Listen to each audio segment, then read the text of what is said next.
Heute ist das Thema Bearbeitung des Verdrängers. Einige sind ja der Meinung, dass der Verdränger unbedingt bearbeitet sein muss, um richtig Leistung bzw. Ladedruck aus dem G-Lader rauszubekommen. Und das werden wir uns heute mal anschauen. Hier haben wir jetzt einen Verdränger aus der ersten, zweiten Generation. Und bei der Bearbeitung vom Verdränger geht es den Leuten meistens zum einen um diesen kleinen Steg, dass der komplett entfernt wird.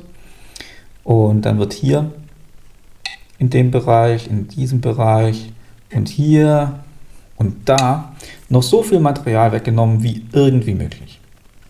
Das Problem dabei ist aber, dass die Leute vergessen, dass der Verdränger in dem Bereich, also der Lagersitz, die ganze Kraft übertragen muss. Also wenn der Motor schnell hochgedreht wird, zum Beispiel beim Runterschalten, dann ist da richtig viel Bums genau auf diese Stelle, weil das ist letztendlich die einzige Verbindung, die der Verdränger zur Welle hat und damit eben wird die ganze Drehzahl letztendlich übertragen.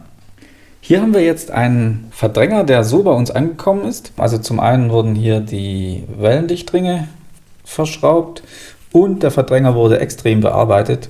Und das Ding hier ist jetzt absolut Endstufe.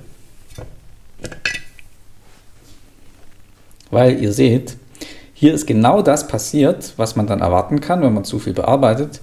Der Lagersitz ist ausgebrochen.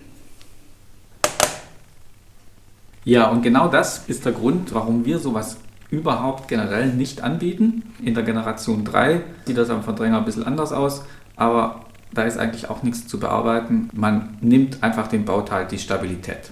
Ja, mit dem Ding kannst du einfach nicht mehr viel anfangen. Da kannst du noch eine Uhr draus bauen und sonst eben nichts mehr. Ich hoffe, für euch war es interessant. Bis zum nächsten Mal.